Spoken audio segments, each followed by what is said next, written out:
Good afternoon. I had a very good speech that I had prepared to talk about, but I've changed my mind because I'm overwhelmed by the kind of reception that I've received this afternoon. I want to talk about a few things about Uganda, because that is the school that raised me.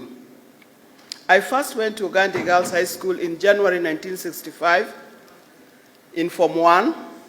I was there for 4 years and left in December 1968 after completing my O-level studies. From there, I proceeded to the Highland School in Eldoret, now known as Moi Girls High School, Eldoret. And then later on, I went to University of Nairobi, where I did my BA with education. All along, as I've been going to school, I always thought about Uganda. When I was at Uganda in Form 1, the first honor that was restored to me was I was made a library prefect. No wonder the library. And for 4 years, I was a library prefect. I had a rare opportunity to read all the books and to stay in the library for a longer time.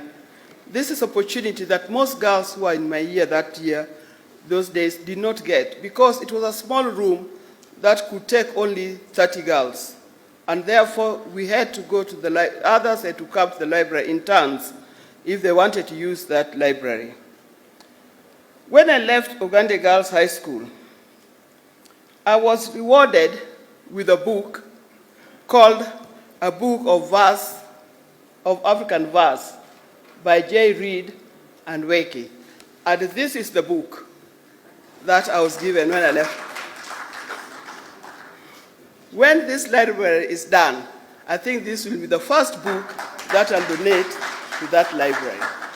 If you check inside, you'll see presented to Ida Oyo, Chief Librarian, 1968. It is small wonder that after 50 years, more than 50 years, I've gone back to Uganda to think about building of the library. Over the years, I've visited the school so many times.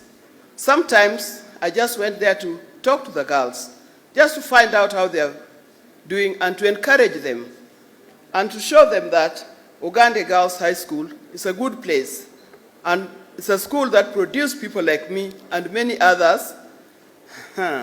You've seen them, some of them I've talked here. So it can also produce you, make you some of the champions in this country. I'm not surprised that I see many Uganda girls here and also beyond. We have a forum where we talk as girls of Uganda girls. Now, over the years, over 10,000 girls have gone through this school. Building of this library would not be a problem. You can imagine if 10,000 girls have gone through the school, even if they were to give 100, 1,000, 10,000, you can calculate how much money we can make out of this. The reason why I'm concentrating on this is because all the time I think about the issue of education. Education for our children. Education is not just a matter of you take your body to school, in the evening you bring your body home and waiting to take it to school the following day. When you go to school, they are supposed to learn some things. I remember my mother often told me that the best inheritance she could give to the child, and that child was me, was education. And therefore she concentrated in giving me that education at such a time when life was so difficult. She was widowed with 6 children, but still she managed to give me and others of my siblings the kind of education that we need. It has always been emphasized that education is the equalizer in the society. With education, you can come from any background, but in the end, you'll be the same. And I know that in the audience right now, there are many, many people who may have come from humble backgrounds, but because you have acquired that education, you are here because of that. Many a times people say that we ignore the boy child. The boy childs are equally important, because if we want only to concentrate on girls, where would the next generation come from? So I want to assure boy child that they are equally important, we value them, we love them, and they must also work hard to compete with these girls for whom we are building this library. This library is good. The construction of this library contains many other things, not just books, but other things that have been enumerated as we saw those people illustrating. When the last time I went to Uganda Girls was in November last year. My aim of going to Uganda Girls was to present them, just to present them with success card. You know, when you're in high school, people are so fond of success cards. I made one specifically, printed one specifically for these girls, the girls who were in Form 4 last year. And when I was there, I was accompanied by many dignitaries. They've been mentioned here. I was accompanied by Honorable Anthony Olwach of Mathare constituency. I was accompanied by Dr. Bilal, the MD of KBC, by Dr. Ezekiel Mutua, the CEO of Kenya Film Classification, who also happens to have married a girl that I taught in school, so he owes me double honors. I was also accompanied by Mr. Jerome Ochieng, the PS of ICT, and Dr. Beatrice Ogola, who spoke here earlier, the CEC Energy, Homa Bay County. After that visit, they challenged me, and they said, you must leave a legacy in this school. I think about it. We have spent so many hours meeting, deciding, thinking, how do we do it?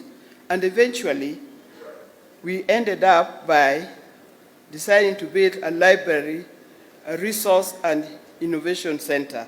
And that's the result of what is happening today. This library is not just a library. There will be a library. There's also an amphitheater that can take as many as 1,000.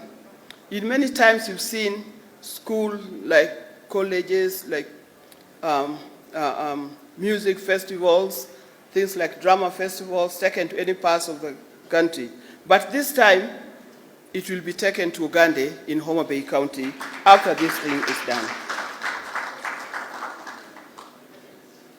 I'm so grateful to have get the support from many sources. I want to mention the Ministry of Education. As I was sitting there, Professor Makoa just called me and said, we'll walk with you all the way in this.